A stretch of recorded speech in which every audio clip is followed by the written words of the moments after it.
Untuk mendukung belajar bentar, kalian bisa mengklik subscribe. Cara menambah nilai maksimal target bitrate Mbps di Adobe Premiere Pro. Kita langsung saja pergi ke export. Di sini resolusi videonya adalah 4K dengan format H264 dengan besar file video 12 GB. Sebelum itu, kita rubah formatnya menjadi H265.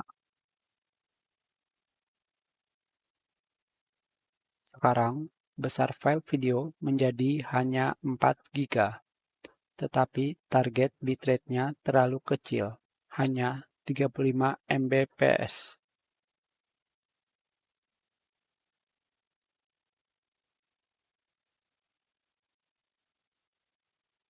Sekarang kita pergi ke pengaturan video, pilih More.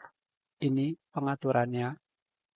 Jika merujuk pada rekomendasi video bitrate upload video YouTube, resolusi 4K dengan frame rate 60 fps adalah 53 sampai 68 Mbps.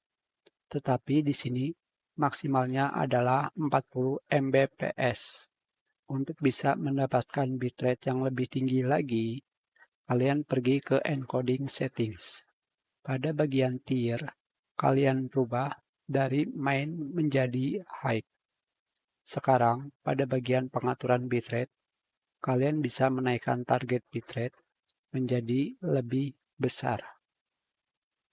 Kita sudahi pelajaran ini. Terima kasih.